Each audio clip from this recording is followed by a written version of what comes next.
मेरे पड़ोस के गांव में एक जीजा साला थे। ये बार घूमने गए पहाड़ पे। साले ने जीत जाते कहा जीत जा। बोला हाँ भाई तो मरने वाले हैं, मैं तने एक गरम गुलाब जामुन खिलाऊंगा बदले जीजा ने वो लगा रैप्टा में कम से कम 2 गुलाब जामुन लगेंगे भाई। मत बोलो मेरी माँ बहुत नाराज होने वाली है, प्लीज मेरी माँ ये इंटरव्यू भी नहीं देख पाएगी। गालियाँ बड़ी दिक्कत हुई भाई, क्योंकि मैं गाली देता नहीं हूँ, ये मेरी प्रॉब्लम है। मैं बिहार में पूर्णिया से हूँ। ये मैंने क्वेश्चन इसलिए पूछा क्योंकि ब्लैक वारंट देखने के बाद मम्मी परेशान थी, मम्मी ने कहा यार ये क्या रोल कर रहा है, डॉक्टर वॉक्टर का रोल करो। मम्मी का ये था यार अच्छा रोल, उनके तो यही है, आपने बुला लिया यहाँ मैं इंटरव्यू दे रहा हूँ, यही बहुत बड़ा अचीवमेंट है मेरे लिए, उनके लिए। हाँ जाओ अच्छे कपड़े पहन के जा रहे हो, अच्छा साफ सुथरे लग रहे हो। चल देख के बिल्कुल कोई कह नहीं सकता है कि मतलब आपने 5 दिन में हरियाणवी सीखी। जयदीप सर तो अलग लेवल पे है परफॉर्मर, अभी मेरे ख्याल से उनसे ईज। बाकी तो को एक्टर्स बहुत सुंदर हैं ये लोग यार, जहान, परम, राहुल सर। लगा ही नहीं कि ये कोई कपूर परिवार का बेटा है। तो मैंने कहा यार मैं दहिया प्ले कर रहा हूँ तो मैं थोड़ा सा फिजिकल हो सकता हूँ, टच वच कर दूँ ऐसा। उस वक्त देखेंगे, आपको दिक्कत तो नहीं है भाई। उसने कहा पागल है चढ़ जा, कोई दिक्कत नहीं है मार भाई। बात करते करते मैंने कुछ बोला, पृथ्वी की डेट सप्लाई करता हूँ यार, मैं होती नहीं, मुझे पता ही नहीं था पृथ्वी का मालिक से है। इस वक्त मैं उससे बात कर रहा हूँ। राजू श्रीवास्तव को देखता था, मुझे लगता था यही एक्टर है, ऐसा बनना है, हंसाना है, गजोदर भैया और शादी का माहौल। तो मिडनाइट सीजन 2 में क्या कैरेक्टर है, कुछ बता सकते हैं? थोड़ा बहुत तो बता ही सकता हूँ मैं आपको। कैरेक्टर मदन लाल पाहवा।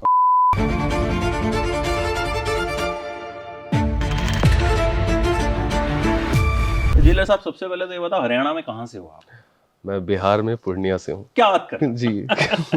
ये मैंने क्वेश्चन इसलिए पूछा क्योंकि ब्लैक वारंट देखने के बाद कोई कह नहीं सकता कि आप हरियाणा से हो नहीं। थैंक यू भाई। मतलब जो आपने उस कैरेक्टर को निभाया है, मतलब कमाल। Thank you. पहले तो हम मिले नहीं कभी, मतलब मैंने तो सीरीज देखी और मुझे बहुत पसंद आई, मैंने फिर उसका रिव्यू भी किया और सभी लोग, मतलब कमाल का काम था। और बड़े वक्त बाद एक ऐसी सीरीज देखने को मिली जिसको देखने में मजा आया, लगा कुछ नया दिखा है, एक नया टैलेंट दिखा उसमें। तो कांग्रेचुलेशन, थैंक यू। सक्सेस उसकी बड़ी अच्छी रही। हाँ। और वो सक्सेस रही पब्लिक वाली सक्सेस, वैसी सक्सेस नहीं रही कि पिक्चर आज रिलीज हुई और कल पार्टी कर दी प्रोड्यूसर ने। नहीं। कि हाँ भैया पता चले पिक्चर ने अभी 30,000 नहीं कमाए, 50,000 पार्टी पे खर्च कर दिया। ये तो है भाई, बिल्कुल सच है ना। तो पहले तो ब्लैक वारंट की बात करते हैं, कैसे मिली, फिर कैसे आप बिहारी लड़का हरियाणवी जेलर कैसे बन गया? एक तो बिहार से निकला, पहले मैं 10th तक मैं बिहार में रहा था पूर्णिया में, फिर 12th जमशेदपुर से किया, फिर दिल्ली आया, दिल्ली मयूर विहार में थिएटर किया मैंने। और उसके बाद फिर 10-15 साल, 10-15 तो नहीं 14 साल से मैं थिएटर कर रहा हूँ, अभी भी कर रहा हूँ। 2011 से स्टार्ट किया था। मुंबई में जाके ऑडिशंस दिए, उनसे एक ऑडिशन मिला ब्लैक वारंट का, मुकेश छाबड़ा सर की कंपनी है MCCC, उसमें भीम है। ऑडिशन दिया, दहिया का ही दिया था ऑडिशन अगस्त में, उसमें नहीं हुआ था, उसमें किसी और का हुआ था। फिर 2-3 महीने बाद एक और ऑडिशन आया रंगा बिल्ला का, मैंने रंगा बिल्ला का ऑडिशन दिया। अच्छा। हाँ जी। तो एक ही कॉमन ऑडिशन था वो, रंगा बिल्ला में से आप चूज कर लीजिए, आपको जो भी इमेजिन करना है कर सकते हैं। तो रंगा बिल्ला का ऑडिशन दिया, रंगा बिल्ला का ऑडिशन में पता नहीं हुआ, बट फिर मैं दिल्ली आ गया था थिएटर करने के लिए, प्ले करने के लिए। मोहित त्रिपाठी सर है हमारे, प्ले चल रहा था मड आइलैंड, तो वो करना था मुझे। तो फोन आया कि आपके समय है, तो हम दोबारा पिच कर रहे हैं, बिकॉज उस एक्टर ने शायद मना कर दिया है या जो भी रीज़न है, मुझे नहीं पता वो। तो बस गया, 5-6 दिन पहले मुझे बुलाया गया, बोला एक किरदार है आप कर लो। उस 5 दिन में मैंने अपने रूममेट को बोला, भाई संजीव यार वो हरियाणा से है, वो हरियाणवी बोलता नहीं है, प्लीज़ बोले यार, जितना बोलेगा मेरे कानों को आदत पड़ेगी। मैंने हरियाणवी सुनी नहीं थी भाई, मैंने पाताल लोक में सुन रखी थी जयदीप सर की, वो अलग ही वो फिर लेवल की है, बहुत अलग लेवल की है वो, तो फिर वही के हैं और क्या ईज है उनमें। और मेरा किरदार उनके जैसा है नहीं, मेरा किरदार बहुत अलग है, बहुत अलग है। मतलब आपने बोला तो मैं सोच रहा हूँ कि कोई कंपैरिजन है ही नहीं। हाँ, मतलब बोली वाइज नहीं है, वो बिल्कुल अलग है, आपका बिल्कुल अलग है। तो वो ठहराव भी मैं चाहता नहीं था कि मेरी जबान पे हो, बिकॉज वो जो है मैच्योरिटी और वो चीज़, तो मैं देखता तो मुझे लगा यार मैं इंस्पायर हो जाऊंगा, और ना चाहते हुए भी कम समय है तो कॉपी हो जाएगा, आप हो जाते हो। तो मैंने कहा नहीं यार। तो उसने बोलना शुरू किया, मैंने सुनना शुरू किया, रिपीट करना शुरू किया। गालियाँ बड़ी दिक्कत हुई भाई, क्योंकि मैं गाली देता नहीं हूँ, ये मेरी प्रॉब्लम है, ये सच में प्रॉब्लम है, ऐसे नहीं कि मैं यहाँ के लिए बोल रहा हूँ, मैं देता ही नहीं हूँ। तो उसकी भी प्रैक्टिस की मैंने डायलॉग की तरह, नहाते वक्त या ऐसे ही घर पे चिल्ला चिल्ला के। मम्मी परेशान थी, मम्मी ने कहा यार ये क्या रोल कर रहा है, डॉक्टर वॉक्टर का रोल करो। मम्मी का ये था यार अच्छा रोल करो, मैंने कहा यही है अच्छा है। बस वहाँ से हुआ, सेट पे गया, प्रैक्टिस करते करते हो। बट लेकिन देख के बिल्कुल कोई कह नहीं सकता है कि मतलब आपने 5 दिन में हरियाणवी सीखी। मतलब वो सीरियसली कोई भी देखेगा उसको यही लगेगा कि ये हरियाणा का ही एक्टर उन्होंने कास्ट किया है, जो हरियाणा से ही होगा, और इसीलिए उन्होंने इतना जो है परफेक्ट, जो एक हरियाणवी एक वो होता है ना, एक स्वैग होता है हरियाणा वाला, कि मतलब रैप्टे भी मार रहे हैं, मतलब वो थप्पड़ नहीं मारते और रैप्टे मारते हैं। हाँ, तो वो उसमें नजर आ रहा था कि भाई ये मतलब, क्योंकि और जहान का कैरेक्टर बिल्कुल एकदम सीधा साधा है, ठीक है, तो वो मतलब ओवरऑल जो एक कॉम्बिनेशन मुझे लगता है बना आप तीनों लोगों का, वो बड़ा शानदार कॉम्बिनेशन बनाया उन्होंने। तो जब सक्सेस हुई, क्या घर वालों का फिर क्या रिएक्शन था? मम्मी ने कहा मेरी मम्मी ने देखा ही नहीं यार, मैं कैसे अभी तक क्यों? क्योंकि बहुत गालियां हैं, बहुत मारपीट है, तो उनको लगता है सच में मेरा बेटा मार रहा है, सच में गालियां दे रहा है। तो एक तो उनका वो था यार, मैंने कहा देख लो। तो मेरे मामा की 2 बेटियां हैं, तो उन्होंने बोला देख लीजिए, पीसी पीसी में बोलती हैं, तो देख लीजिए इस वाले सीन में एक ही थप्पड़ है, ये सीन देख लीजिए कम से कम। तो उनको तो ऐसे बड़ा बड़ा के दिखाया गया। पापा बहुत खुश थे, पापा ने ऐसे कोई एक्टिंग पे कोई बातचीत आज तक नहीं हुई है पिताजी से। लेकिन जब शो हुआ तो ग्रुप, फैमिली ग्रुप होता है व्हाट्सएप पे, होता ही हमारा, तो उसमें आया था मैसेज, बहुत सुंदर अभिनय किए हो। मैंने बोला आई शुड हिंदी में। फिर मैंने पापा से बोला कैसा लगा, ठीक लगा? हाँ अच्छा अच्छा अच्छा अच्छा अच्छा। शुरू में थोड़ा लाउड लग रहा था, बाद में अब वो क्रिटिक बन गए, अब वो ऐसे देख रहे हैं। बाद में ठीक था, नहीं अच्छा लगा। उनका ऐसे ही इतना ही कहते हैं वो यार पिताजी। बिल्कुल बिल्कुल, वो आई थिंक जैसे आपने कहा मम्मी ने अभी तक नहीं देखा, तो हाँ। मतलब मैं वही सोच रहा हूँ कि कितने मासूम लोग अब अरे भी यार, हमारे छोटे शहरों में, बहुत गांवों में हैं, जो अभी भी मतलब उनको लगता है कि अच्छा बेटा सही में हाँ, मार रहा है, ये सही तो है, में गाली दे ये रहा तो है, है, हमको नहीं देखना। नहीं देखना। नहीं तो मतलब बड़े शहरों में लोग होते तो पता हाँ ना कितना हाँ, उसको पब्लिसाइज कर देते और कितनी सारी चीजें जो हैं वो हो जाती। उनके लिए तो यही है, आपने बुला लिया, यहाँ मैं इंटरव्यू दे रहा हूँ, यही बहुत बड़ा अचीवमेंट है मेरे लिए, उनके लिए। हाँ जाओ, अच्छे कपड़े पहन के जा रहे हो, अच्छा। साफ सुथरे लग रहे हो, चलो ठीक, कम से कम बेटा तैयार होके तो जा रहा है। तो उनके लिए यही अचीवमेंट। तो डिक्शन तो आपने सीखा, जो आपने बताया, सबसे चैलेंजिंग पार्ट क्या रहा? किस चीज में सबसे ज्यादा दिक्कत आई इस रोल को प्ले करते हुए? मैं ईमानदारी से बोलूं तो ऐसे चैलेंज ऐसा कुछ था नहीं, क्योंकि थिएटर जब आप थोड़े साल कर लेते हो ना, तो आपको वो चैलेंजेस उस दौरान, रियाज के दौरान पता चल जाती हैं, अपनी कमियां खामियां पता लगती हैं, अच्छाइयां स्ट्रॉन्ग पॉइंट्स भी पता लगते हैं। तो कई बार जब आपका फोकस कम रहता है, तो आप उन स्ट्रॉन्ग पॉइंट्स को यूज करते हो ताकि वो सीन निकल जाए। जी, तो एक वो, मैं ये बोलूं, प्रॉब्लम आई तो इसमें आई कि मुझे विक्रमादित्य सर ने बोला था कि भाई बैलेंस रखना, ज्यादा करोगे तो भी गंदा लगेगा, कम करोगे तो वो सुनील गुप्ता या चीमा जैसा लगेगा, मतलब मांगड़ जैसा लगेगा, वो भी नहीं चाहिए मुझे। तो ढूंढते रहना। तो मैंने कहा था सर मुझे अभी तो बिकॉज कम समय है, मुझे मैं फिगर आउट करने में टाइम लगेगा, मैं करता हूँ जितना कर सकता हूँ, आप मुझे टोक दीजिएगा। तो जब मैं कर रहा था शुरुआत के 2-3 दिन में, मुझे लगा कि यार थोड़ा सा ना मजाक ना उड़े ये, और मैं स्टीरियोटाइप, क्योंकि स्टीरियोटाइप भी एक किरदार उतना ही है जितना मैंने ह्यूमन प्ले करने की कोशिश की है, तो मुझे था कि वो थिन लाइन क्रॉस ना कर जाए। तो वो शुरू के 2-3 दिन बहुत असमंजस में रहा मैं, वो दिक्कत हुई मुझे। बाकी तो को एक्टर्स बहुत सुंदर हैं ये लोग यार, जहान, परम, राहुल सर। मैं मतलब खास तौर पे जहान के बारे में आपसे पूछना चाहूँगा।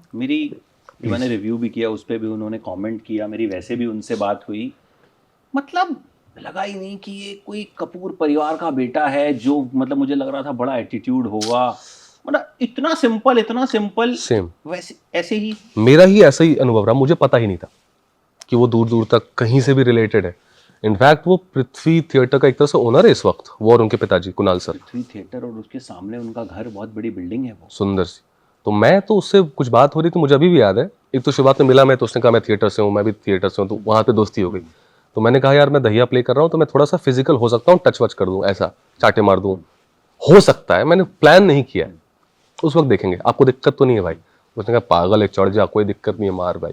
तो उसने इतनी फ्रीडम दे रखी थी, क्योंकि वो फ्रीडम दे रखी थी इसीलिए शायद वो ईज मुझ में था।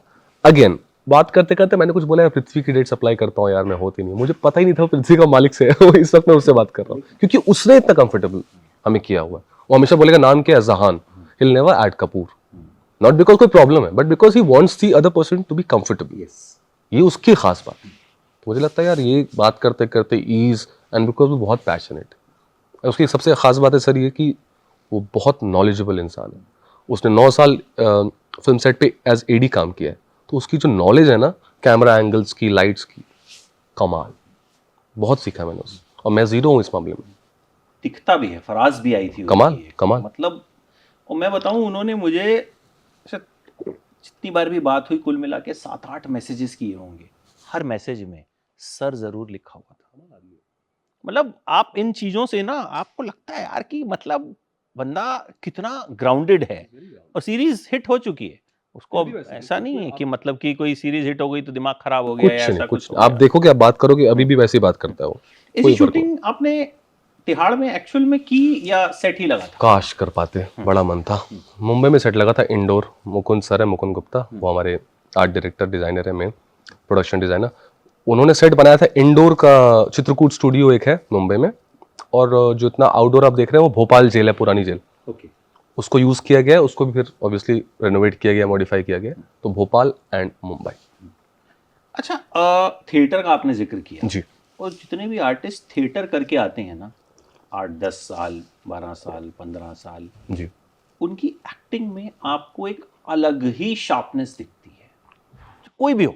मतलब मैंने मोस्टली देखा है कि चाहे वो सक्सेसफुल हैं, चाहे वो सक्सेसफुल नहीं है। मतलब अभी रिसेंटली मैं एक फिल्म फेस्टिवल में गया था, तो वहाँ एक थिएटर के ही आर्टिस्ट थे, उन्होंने एक कुछ अपना प्रोग्राम पेश किया था, कमाल था वो। उनको मैं नहीं जानता था, वो कोई पॉपुलर आदमी नहीं है, लेकिन वहाँ लोग एकदम गदगद थे कि भाई क्या दिखा दिया। और वो एनएसडी में सिखाते हैं, टीचर हैं वो एनएसडी में। तो आप थिएटर की तरफ कैसे गए, और सबसे पहले एक्टिंग का जो कीड़ा होता है जी। किस उम्र में काटा?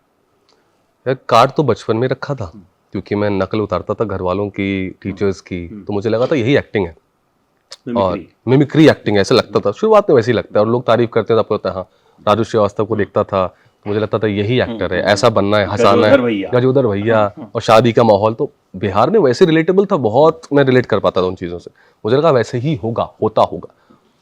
एक दिन मुझे याद है, मैं एक टीचर की मिमिक्री कर रहा था, क्लास 8th की बात है, अमन अहमद नाम है, मैं ब्राइट करियर स्कूल पूर्णिया एक है वहाँ से। तो मेरे teachers, principal ma'am, Reema ma'am वगैरह ने बहुत सपोर्ट किया मेरी इस चीज़ को लेकर। वहाँ पे मैं कर रहा था, उन्होंने कहा कि तुम जब आगे जाओगे तो एनएसडी जाना, एनएसडी के एक्टर्स अच्छे होते हैं। अब मेरे दिमाग में था कि भाई स्कूल जैसा है, जाऊँगा, एडमिशन लूँगा, हो जाएगा। पता नहीं था ग्रेजुएशन ये वो। अब उस वक्त तक मुझे मैथ्स में बड़ा इंटरेस्ट था और अंग्रेजी में बड़ा इंटरेस्ट था। एक जेएनयू के प्रोफेसर हैं मनिंदर ठाकुर, हमारे रिश्तेदार लगे। उन्होंने कहा, मैंने कहा सर मैं इंग्लिश और मैथ्स में कंफ्यूज हूँ, किस में ग्रेजुएशन करूँ? उन्होंने कहा कल दुनिया खत्म हो रही है। रैंडम ऐसी बातें कोई नहीं करता बिहार में, मेरे घर पे कोई नहीं करता ऐसी बातें, फिलोसॉफिकल बातें कुछ नहीं। मेरे बाबा बहुत फिलोसॉफिकल थे, उनकी बात तो वो किसी ने समझा नहीं, उसके अलावा कोई नहीं करता। मजे करो, खाना खाओ, डॉक्टर का रोल करो, सब्जी खाओ, फल खाओ, बस बिहार बस में तो वही ज्यादातर वही यही होता ना कि घर पे प्रेशर नहीं था कुछ, घर पे था कि जो करना है करो। पापा मम्मी ने बहुत सपोर्ट किया। तो उन्होंने कहा कल दुनिया खत्म हो रही है, किस चीज़ का मलाल होगा तुमको, तुमने लाइफ में नहीं किया। मैंने कहा सर मुझे ना हीरो बनना था। तो मैं हीरो नहीं, एक्टर भी नहीं, हीरो बनना था मुझे, शाहरुख खान का फैन, तो मैं हीरो नहीं बन पाया। तो उन्होंने कहा इंग्लिश ऑनर्स करो, लिटरेचर पढ़ोगे तो काम आएगा थिएटर में। तो उन्होंने कहा लिटरेचर, उन्होंने कहा अच्छा ऐसा भी कुछ होता है। तो फिर मैंने इंग्लिश ऑनर्स किया, दिल्ली आया, पढ़ाई की, थिएटर ज्वाइन किया, और ऐसे ही सफ़र की शुरुआत हुई। तो जब ये पूरा हुआ, जी। जाहिर है आप बिहार से हैं, और जब आप आए तो दिल्ली में थिएटर के साथ साथ जो है कुछ काम धंधा भी किया, या घर वालों का सपोर्ट था? घर वालों का सपोर्ट था, बहुत सालों तक था, अभी भी है ऑनेस्टली बताऊं तो मुझे कोई शर्म नहीं है घर वालों से पैसे मांगने में, कभी नहीं रही। मेरा था कि अपने ही घर वाले हैं भाई, और जब मैं कमाऊंगा तो उनको दूंगा ना, मैं ही तो दूंगा। लेकिन एक अपनी जिद होती है कि इतना ही मांगना है, बिकॉज आपको पता है कि लिमिटेड अमाउंट ऑफ इनकम है पिताजी की, गवर्नमेंट स्कूल में टीचर रहे हैं, तो कितना ही आता होगा। मुझे कभी उन्होंने बताया नहीं, कभी आज तक दिक्कत नहीं हुई पैसे के घर में। आप फ्रिज खोलते हो, आपको 3 आइसक्रीम क्यूब्स दिखते हैं, आपको पता होता है घर में पैसा है। ये 3 वेनिला चॉकलेट और 2 in 1 बड़ा चलता है बिहार में। तो ये है अगर फ्रिज के अंदर, इसका मतलब घर में पैसा है। वो नहीं है, इसका मतलब अभी थोड़ी सी चल रही है, ऐसी हालत थी। बट कभी आपको बताया नहीं गया, कभी फील नहीं कराया गया, ये उनकी खासियत है पिताजी की और मम्मी की। अब जब मैं दिल्ली आया, मेरा था कि यार मैं लिमिटेड अमाउंट मंगाता हूँ, जितने खर्च निकल। भाई के पास रहता था, मंटू भैया एक हमारे, उनके घर पे रहता था। बट ट्रैवल, मेट्रो, ये वो, बहुत खर्च, और मेरे को ऐसा शौक है नहीं मेरा कि अलग से कुछ खरीदूँ। लेकिन मैं गिटार सिखाता था, मैंने गिटार सीखा था थोड़ा बहुत, तो मैं बिगिनर्स को गिटार सिखाता था फॉर पॉकेट मनी, अपनी खर्च के लिए बस थोड़ा बहुत उसी से खर्च निकल जाता था, और लाइफ सही चल रही थी, थिएटर चल रहा था। फिर थिएटर में ही मैम ने, जो हमारी भारती मैम है, उन्होंने कहा कि नए लोग को सिखाओ। तो मैं 4 साल 5 साल एज मेंटोर भी क्षितिज थिएटर ग्रुप में रहा और वहाँ से भी खर्च निकल जाता था। तो लाइफ बढ़िया चली है, कोई दिक्कत ऐसा नहीं है। मुंबई कब शिफ्ट हुए? मुंबई में गया था 2020 में, आई गेस 13 मार्च को, और एक हफ्ते बाद लॉकडाउन लग गया था। मेरा था कि भाई तैयार होके जाऊंगा मुंबई। अभी 2 साल 3 साल में लोगों ने बोला जा जा जा, राजकुमार और जैसी एक्टिंग करता है, आवाज़ भी वैसी है, ऐसे साइड से दिखता है। मैंने कहा अरे भाई तो उन्होंने तो बोला था तैयार हो, मैंने कहा था नहीं यार अभी नहीं, अभी मुझे टाइम लेना है, जब मुझे लगेगा मैं तैयार हूँ तब जाऊँगा। तो वो कभी लगता ही नहीं है, आज भी नहीं लगता मुझे, बट लगेगा भी नहीं, कभी लगना भी नहीं चाहिए मुझे लगना लगता है। भी नहीं चाहिए ये शायद, तो मैं पता नहीं। और मैं वही कह रहा हूँ, लगेगा नहीं, क्योंकि जो अच्छा एक्टर होता है मैंने देखा वो एंड तक जो भी मतलब रहता है ना, वो 50 फिल्में करने के बाद या तमाम काम करने के बाद भी कहते हैं कि नहीं यार अभी हाँ कमियां हैं। कैसे बोल दूं कि अच्छा था, मुझे समझ नहीं आता कि हाँ अच्छा था लेकिन ये थोड़ी बेस्ट है या परफेक्ट है, अपने हिसाब से भी और हो सकता था। तो मैं 10 साल 11 साल रुक के लॉकडाउन में गया, मुझे पता थोड़ी था लॉकडाउन हो जाएगा। नेक्स्ट डे ऑफिसेज बंद, कास्टिंग ऑफिसेज, एक हफ्ते बाद लॉकडाउन, 2 महीने फंस गया, ट्रेन्स बंद। तो एक दोस्त है नितेश, उसके घर पर रुका, एक कमरे में 5 लोग रुके। हाँ बड़े मज़े किए, बहुत मज़े किए। अब इसको लोग स्ट्रगल कहते हैं, मुझे लगता है स्ट्रगल नहीं है तो दोस्ती है, इसी को दोस्ती कहते हैं भाई। वहाँ पे वो आधा शटर खुलता था, राशन लो, वो मज़े हैं। उसको आप स्ट्रगल की तरफ पेश करो, आपकी मर्जी है, बट मुझे लगता है वो लाइफ का पार्ट है। वो नहीं होता तो मैं नहीं होता, वो घटनाएं नहीं होती थी। पहली ट्रेन चली थी मुंबई टू दिल्ली, फटाफट बुक करके दिल्ली स्टेशन पहुंचा। यहाँ पे कोई रिक्शा नहीं, कुछ नहीं। मेरी बहन बैंक में काम करती है, उनके एक दोस्त हैं बहुत अच्छे, वो हमें कार से पिक करने आए अपने रिस्क पर। रेड जोन था ना उस वक्त, तो वो लेके हमें ड्रॉप किया उन्होंने। फिर वहाँ से शुरुआत हुई, फिर दोबारा मैं गया 2 साल पहले। ओके, 2 साल पहले गया, फिर तब से वहीं। पहला प्रोजेक्ट कौन सा मिला? पहला प्रोजेक्ट मुझे दिल्ली से मिल गया था, फिजिक्स वाला नाम का एक शो था। तो उसमें मैं जो मेन है अलख पांडे, उनका दोस्त बना हूँ। फिर तिग्मांशु सर की एक सीरीज आई थी गर्मी, उसमें पता नहीं क्यों अच्छा पार्ट मिल गया था मुझे अचानक से, शायद मैं एक्टर ठीक था। और उनको तिग्मांशु सर को बहुत पसंद है थिएटर के एक्टर्स, उनका स्टाइल भी थोड़ा थिएट्रिकल है, ब्लॉकिंग वॉकिंग, तो वो मिला। वो शो से बहुत उम्मीदें थी हमें, हम सबको बहुत उम्मीदें थी। शो अच्छा भी लगा हमें, मुझे तो अच्छा लगा, कैरेक्टर अच्छा था, बट कमर्शियली शायद उतना नहीं चला वो शो, प्रमोशन उतना नहीं हुआ या जो भी रीजंस थे मुझे नहीं पता, वो चला नहीं। उसके बाद फिर एक फिल्म की वेदा, वो अभी रिसेंटली की थी जॉन अब्राहम सर के साथ। और फ्रीडम एट मिडनाइट सीजन 2 में हूँ मैं, और black warrant. Freedom at midnight season 2 में क्या कैरेक्टर है, कुछ बता सकते हैं? थोड़ा बहुत तो बता ही सकता हूँ मैं आपको। कैरेक्टर है मदन लाल पाहवा। ओके, इस कैरेक्टर मतलब रियल लाइफ कैरेक्टर है, बट उनको लोगों को उनके बारे में पता नहीं है। तो बेसिकली वो एक तरह से दिखाया है तो गोडसे गैंग में एक मेंबर थे और लोगों को कुछ नहीं पता उनके बारे में, मुझे भी नहीं पता था ऑनेस्टली। मैंने पढ़ना शुरू किया तो पता लगा, अच्छा मैं बता दूंगा तो फिर वो नहीं हो जाएगा, स्पॉइलर हो जाएगा, बट हाँ वही किरदार है।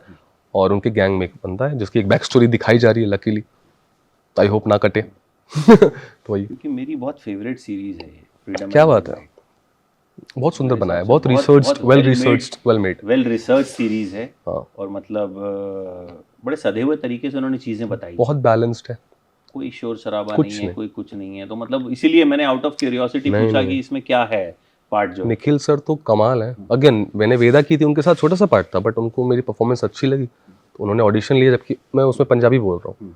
तो पंजाबी मुझे आती नहीं, तो उन्होंने कहा पंजाबी बोल लोगे, बस चेक करना। तो उनके फिर कास्टिंग के थ्रू आया।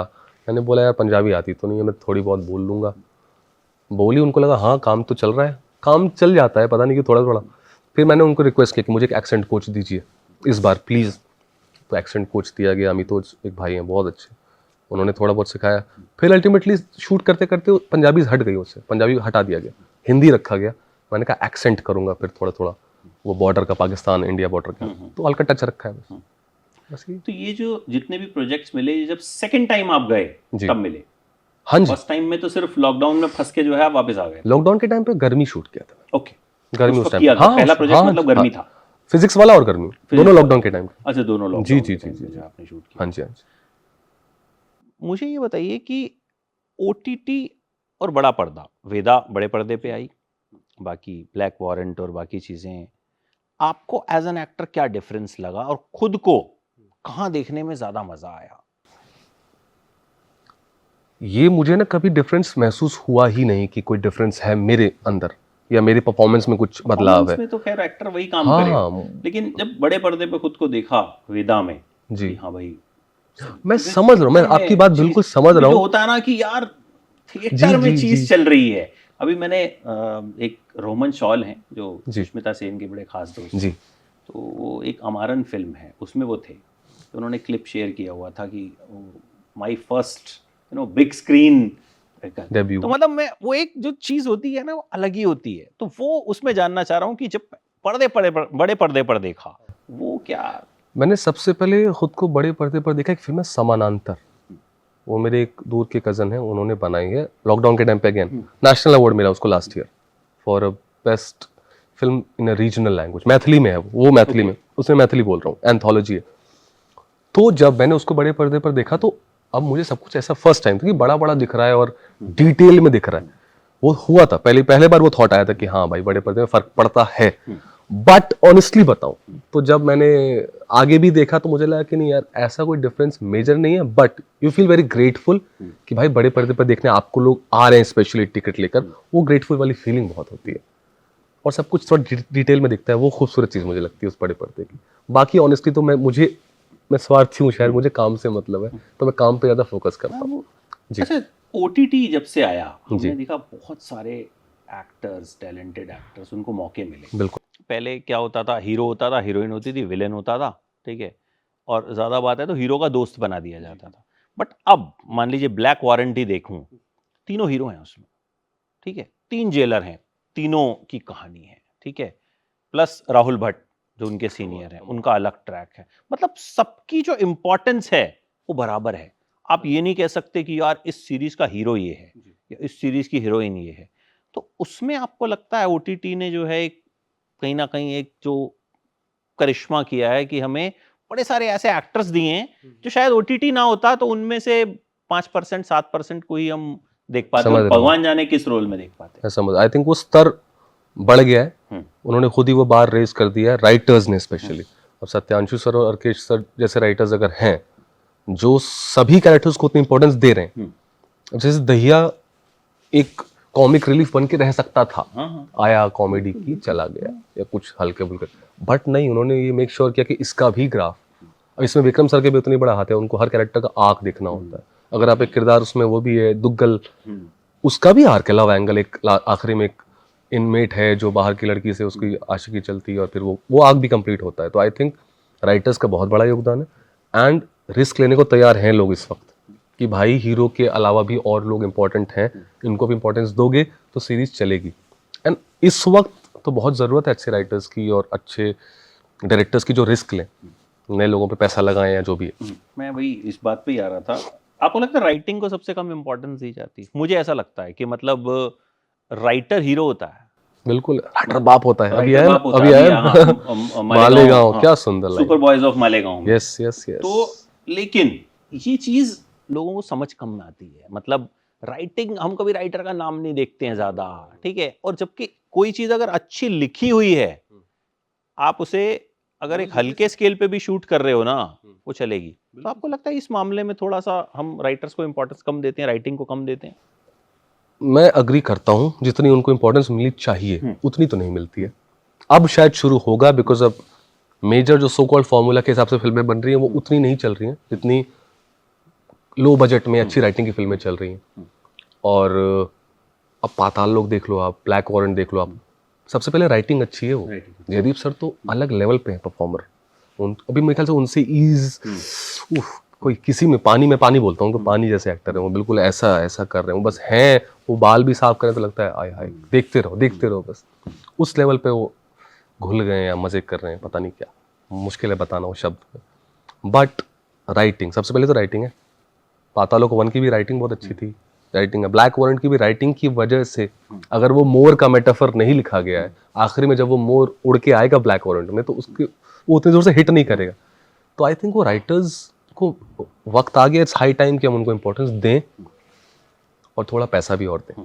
क्योंकि आप जहां भी देख रहे हो अच्छी राइटिंग है वहां चीजें चल रही हैं। तो एक सीरीज अभी मैंने देखी, बड़ा नाम करेंगे, राजश्री की हाँ हाँ सीरीज। हाँ हाँ यस यस। कोई बड़ा एक्टर नहीं है उसमें, ठीक है, वो जो एक्टर हैं, मैंने तो लिखा, मैंने कहा यार इनके इंस्टाग्राम पे 12,000 फॉलोअर हैं सिर्फ, जबकि आज की डेट में तो ना फॉलोअर के बेसिस पे कास्टिंग हो रही है और ये सब हो रहा है। तो मैंने कहा राष्ट्री ने बड़ा अच्छा काम किया, कम से कम एक टैलेंटेड आदमी ढूंढ के लाए, लेकिन उसकी राइटिंग इतनी बढ़िया है। लास्ट एपिसोड 85 मिनट्स का है और आप देखते हो 7.5 घंटे की सीरीज है, बट राइटिंग अगेन। तो लगता है ये चीजें चेंज हो रही हैं, आप देख रहे हो अंदर। बिल्कुल हो रही, जैसे कि ब्लैक वॉलन में एक्टर है परमवीर सिंह चीमा, मांगट का रोल जिन्होंने किया है, उन्होंने एक शो किया था सपने वर्सेस एवरीवन, टीवीएफ का शो है, अम्बरीश भाई हैं, उन्होंने लिखा है। अगेन 1-1 घंटे के एपिसोड, 1.25 घंटे के एपिसोड्स, बट आप देखते हो, आप और आप बोर नहीं हो रहे। ऐसा नहीं कि दोस्त थे इसलिए देख रहे हो, शुरुआत आप ऐसे ही करते हो, दोस्त थे देखो, लेकिन राइटिंग और एक्टिंग तो है ही ऑफ कोर्स। आप राइटिंग सुनते हो, आपको पोएम्स अच्छी लगती है, राइटिंग आपको लगता है नहीं यार अच्छे राइटर्स चाहिए, अच्छी राइटिंग चाहिए, तभी चलेगा। आई थिंक राइटर सबसे ऊपर रखो उसको यार, तभी आगे जाके बाकी चीजें अपने आप लाइन पे आ जाएंगे। मलयालम सिनेमा देख लो आप यार, राइटिंग भाई, इतना सा कॉन्सेप्ट, छोटा सा कॉन्सेप्ट, बट क्या सुंदर राइटिंग। एक अभी रिसेंटली मैंने देखी लेवल क्रॉस, मैंने देखी नहीं है। मतलब एक रेलवे क्रॉसिंग पर ही बस वो फिल्म है, आप देखते रह जाते। परफेक्ट डेज, कुछ होता ही नहीं उस फिल्म में, मतलब जापानीज मैं कह फिल्म रहा बस, हूँ बट देखो। और इतना इजीली वो लोग परफॉर्म करते हैं, कुछ लेविश सेट्स नहीं होते, कुछ ऐसा नहीं होता कि मतलब लाउड बीजीएम हो, बस कहानी ऐसी लिख देते हैं वो कि आप मतलब सोचते रह जाते हो कि भाई साहब ये क्या करेगा। और और टीम, क्या आई गेस टीम, हम्म। उनकी सारी टीम लगी हुई है वो प्योरिटी के साथ ना, कि भाई कुछ अच्छा बनाना है, हम्म। तो क्योंकि वो इंटेंशन बहुत प्योर है ना, हम्म। तो काम अच्छा लगता है, वो बहुत सुंदर लगता है। आई गेस राइटर को दो इम्पोर्टेंस यार। अच्छा, अभी सिनेमा की अगर बात करूं, थिएटर की बात करूं, आपको एज एन एक्टर, आपने थिएटर में भी काम किया, आपको क्या सबसे बड़ी कमी क्या लगती है? किस चीज में? जो फिल्में बन रही हैं बड़े पर्दे पे जो आ रही हैं, एज एन ऑडियंस पूछूं, एज एन एक्टर पूछूं, कि मतलब उतना वर्क नहीं कर रही जितना करा करती थी, क्या लगता है कहाँ हम चूक कहाँ रहे? क्योंकि वर्क कराने की कोशिश की जा रही है शायद, एक फॉर्मूला है सेट की, इसको ऐसे लो, इसको ऐसे लो, फिर ये डालो। वो फॉर्मूला अब लोग बोर हो चुके हैं, क्योंकि अब लोगों के पास नेटफ्लिक्स, अमेजोन और हर चीज़ है, तो बाहर का सिनेमा देख रहे हैं और बाहर का काम देख रहे हो, तो उनको पता है कि अब आपको रिस्क लेना पड़ेगा, वो आपको नए लोगों को पे ट्रस्ट करना पड़ेगा। अब जैसे मुझे देख के लोग कहते हैं कि आप कहाँ थे इतने साल, आपको फर्स्ट टाइम देखा। मैं फर्स्ट टाइम तो नहीं, मैं कर रहा हूँ 10-15 साल से काम, बट मैं बिल्कुल समझ रहा हूँ उन्होंने फर्स्ट टाइम देखा है, उनका बनता है ये कहना कि फर्स्ट टाइम देखा है, बट किसी ने तो मुझ पर भरोसा किया ना, किसी ने वो रिस्क लिया ना। तो आई थिंक वो बहुत इंपॉर्टेंट है कि अभी हम हाई टाइम वो रिस्क लें, जो रिस्क कम लोग ले रहे हैं। जो लोग ले रहे हैं उनका काम चल रहा है, चलना शुरू तो हो गया एटलीस्ट। हाँ, नहीं फर्स्ट टाइम इसलिए भी क्योंकि कई बार क्या होता है, कोई एक कैरेक्टर ही आता है हर हर आर्टिस्ट की जिंदगी में, जो कहीं ना कहीं उसको कहीं ना कहीं एक पुश देता है। और हर एक के साथ होता है ऐसा कि तो मुझे लगता है शायद आपके लिए ये वाला कैरेक्टर रहा, क्योंकि देखो मैंने भी जब देखी ना सीरीज, तो मैंने, मेरा काम है सीरीज देखना, रिव्यू करना, नेटफ्लिक्स पे आई है बड़ी सीरीज, मैंने कोई खास एक्सपेक्टेशन से नहीं देखी थी, मुझे लगा ठीक है देखते हैं मतलब, बट आई स्टार्टेड वाचिंग, मैंने कहा यार ये तो बढ़िया है यार, ये तो मतलब मेरे लिए बड़ा सरप्राइजिंग निकला। मैंने कहा यार सब ऑलमोस्ट नए लोग हैं या ऐसे लोग हैं जो अभी उतना पॉपुलर नहीं हुए, but they've done very well. और फिर मैंने देखा सबका रिस्पॉन्स वैसा है कि सब लोगों को मजा आ रहा है उस सीरीज को देखने में। तो ये भी मुझे लगता है कहीं ना कहीं नेटफ्लिक्स जैसा प्लेटफॉर्म भी अगर अगर लोगों पे भरोसा जता रहा है, तो मुझे लगता है कि कहीं ना कहीं जो आर्टिस्ट है उसका कॉन्फिडेंस भी बढ़ता है कि बहुत यार भाई, ज्यादा, मतलब और क्या। अब हमें ये उम्मीद थी कि अच्छा शो है, ऑनेस्टली बनते बनते वो पता चल जाता है। आप डीओपी का काम देखते हो सोमू सर का, और विक्रम सर, तो विक्रम सर हैं 5, और इसमें आपको बहुत लोगों को नहीं पता नहीं कि 5 डायरेक्टर्स हैं इस शो में। हाँ, बहुत लोग को नहीं पता, जैसे कि, तो अब उनका भी काम आप देख रहे हो, तो आप देख रहे हो कि हाँ बहुत सुंदर है, हमें पता है शो अच्छा है, राइटिंग अच्छी है, चल जाएगा ये शायद, बट इतना चलेगा ये तो किसी ने सोचा नहीं था। और जब चल जाता है तो आपको एक ये भरोसा होता है कि हाँ अच्छा काम हो, उसकी कदर होती है, शायद 10 साल बाद हो, 5 साल बाद हो, बट होती है। बट कहीं ना कहीं इस तरह की चीजें ये भी साबित करती हैं ना कि इंस्टाग्राम पे फॉलोअर खरीदने से कुछ होता नहीं है, पेपराजी पेजेस पे पैसा देके कुछ होता नहीं है कि मतलब मेरे तो 1700-1600 थे तो मैं तो 1000 की बात भी नहीं कर रहा, तो मैं तो ये बिल्कुल दावा कर सकता हूँ कि कुछ नहीं होता। कोई फॉर्मूला से मत चलो। लोग कहते हैं यहाँ पार्टीज में जाओ, यहाँ पे आराम नगर के चक्कर काटो, हाँ करके देख लो आपको करना हो तो, बट मैंने तो ऐसा कुछ नहीं किया।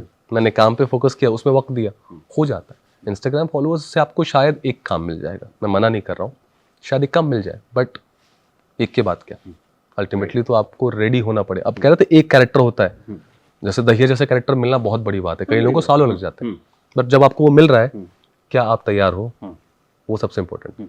और वो भी मुझे लगता है ऐसा जो आप जैसे नहीं हो, हाँ वो मुझे वो मेरा वो है। प्ले करना, क्योंकि जैसे देखो जयदीप अहलावत हरियाणा से हैं, हाँ मैं समझ रहा हूँ। वो उसको मतलब वो तो खैर अलग ही लेवल पे घोट के पी गए हैं, वो डिफरेंट है, लेकिन मतलब आप तो हो ही नहीं, तो वहां पे लोगों के लिए एक शॉक फैक्टर ये भी था कि अरे यार ये बंदा तो हरियाणा से है ही नहीं।